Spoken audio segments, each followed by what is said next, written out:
But of course, we're here for, I don't want to say more important issues, but more sobering issues without a doubt. And that is to unpack the state of the state, given the myriad challenges that South Africa is facing, from illegal mining, the high unemployment rate in the country.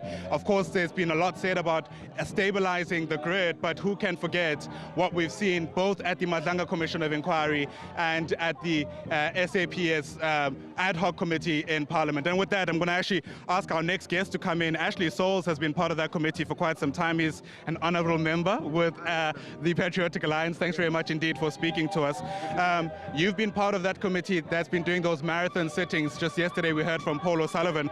I wonder, with that in mind, what you reckon the president says, especially in a context where he simply can't ignore what we've heard, both from your committee or the committee you sit on and at the Madlanga Commission.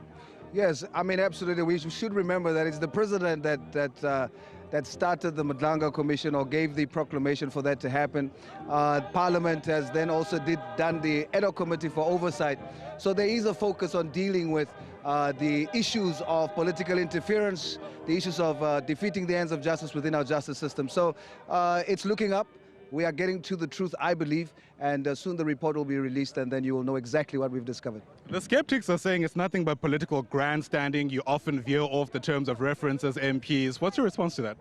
Well, you know, often when you sit in the spectator side, you don't know what's going on in the game. Come in the game and you'll see how hot the seats are. You'll see the documentation that we have to deal with and how we need to probe and ensure that we don't choose a side, but that we put South Africans first and get to the problem and find the solutions. You really think committee members aren't choosing a side? I can't talk for all committee members. What I can talk about is myself, representing the Patriotic Alliance. We have not chosen a side. We are clear. We're there to find the truth and put South Africans first. All right. Let me ask you the next question as a member of the Patriotic Alliance. You've been part of the government of national unity since its inception. Has this panned out the way you had imagined when you joined the coalition? Look, there's still much to be done, but we shouldn't look away from the fact that we are not a country in despair anymore. We are a country in repair. The GNU is working. The rand has stabilized, as you know. We have our Minister of Sport. He took the Ministry of Sport out of ICU on the global stage. I mean, there's new life there now because of Gayton McKenzie, the McKenzie magic. So there's hope. We're no longer in despair. We're a country in repair. I know there's been some murmurs around asking for an extension on that committee before I let you go. And I'm asking this question because Darylene James, for example, has always decried the lack of support. Are you confident that the report that you will be tabling will be able to stand the test of time, even against the criticism already standing in the wings? Yes, and that's what we are trying to do as the PA there.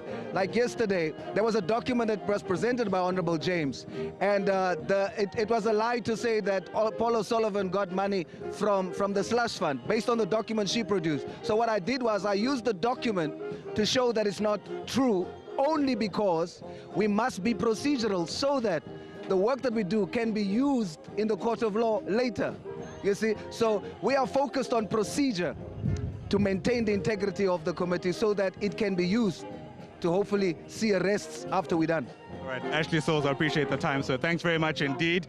There you go, handshake for the win. Appreciate it indeed. Ashley Souls, the Patriotic Alliance leader, who's also a member of the Parliamentary Ad Hoc Committee of Courts, which is probing alleged criminality in the justice system. Let's continue making sense of this moment, where we are, what to anticipate as we count down to 7 o'clock when the president will give that State of the Nation address. Joining us now is Asanda Mwasheng, a political analyst, no stranger on the SABC. It feels like you and I were here just the other day. Definitely feels like it was just the other day and we had the very same band playing behind us. So it's good to catch up with you again, Asanda. Thanks very much indeed for making time. And so much to talk about, at least when you consider what's happened over the past 12 months. Let's begin perhaps with what is top of mind for our residents, our viewers watching us from Johannesburg, the ongoing water crisis, and what Bangaza Lusufi yesterday about how he's responded to that by being affected. And I suppose the question is, again, whether or not the state, people who are representative of the state, are actually aware of what's going on and are in touch, for lack of a better term.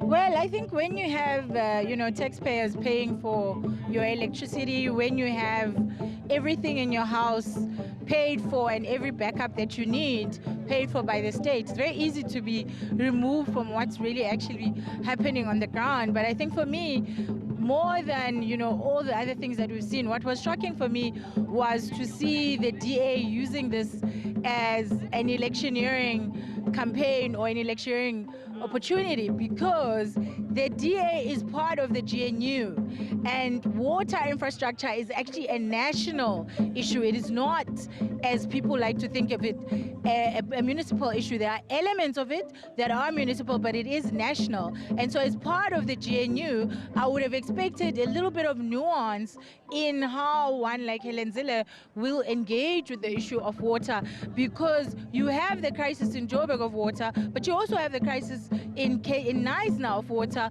where the DA governs, and you have the crisis of water in Cape Town. Right here, as we speak in Cape Town, I think about a month or so ago, the city of Cape Town released a document saying that we may be going back to day zero type restrictions. Now in this city, when we had the day zero scare, they increased the rates, and on top of increasing the rates, they then never put them down. And now we're facing a second possibility. So I'm highlighting this to say that yes, Joburg is undergoing a crisis, and it is a crisis when the biggest city in Africa is without water.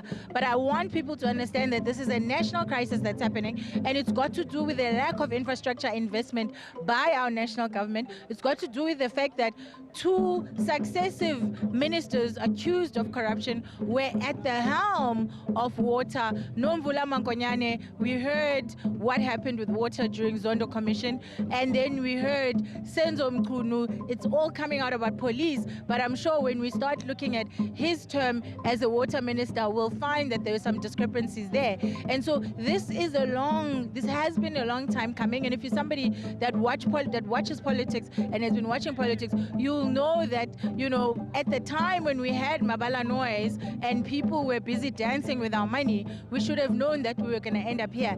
And for me, what's most heartbreaking is the fact that the very people who are supposed to be solving our water crisis are benefiting from the crisis by politicians who have companies that provide water tanks, who then make sure that because they benefit every time there's a crisis, that the crisis becomes elongated. We saw the same thing with electricity, that there were people who were abusing their power as political principles and using it to ensure that Eskom continued to be crippled so they can benefit through contracts. You mentioned Senzo Mkhunu. I can't imagine a scenario where the president delivers a State of the Nation address today without speaking about what we heard at both the Mahlanga Commission and at the ad hoc committee here in Parliament. The question is, what does he say?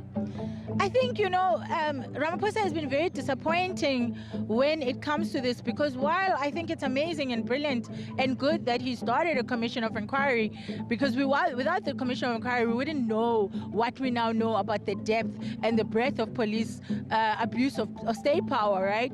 But he has not done the most important act, which was to fire Senzo Mkhunu, because at this point, even if you are the most skeptical person, there really are just too many allegations that sound true and too many people saying the same thing. And as the president, he has the prerogative to hire and fire, and he doesn't need to actually back up his hiring and firing by a lot, because this is not, remember, a civil servant who is in the job because of his qualifications. This is a political appointment, which means Cyril Ramaphosa is refusing to take responsibility and do what his job requires, which is to fire Senzo Mkhunu immediately, because not only are we seeing the rot of the police through the commissions, we are also seeing the rot of water and experiencing it, a portfolio that he held before police. And once corrupt, always corrupt. So the chances that he was corrupt or is allegedly corrupted police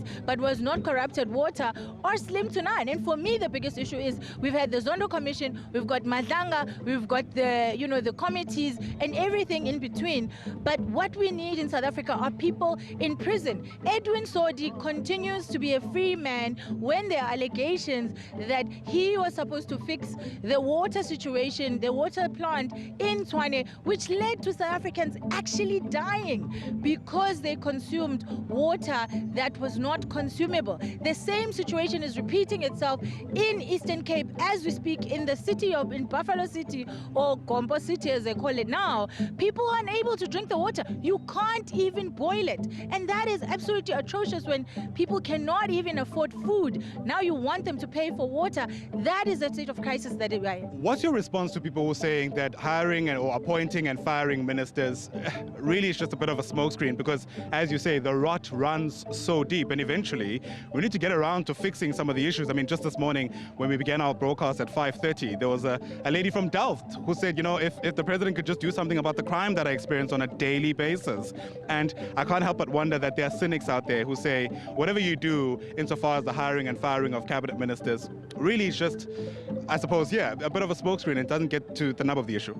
Well, I think, you know, there are two issues. The one is that we have a democratic process that exists for all South Africans every 5 years, which is that you can go and you can vote people in or you can vote people out.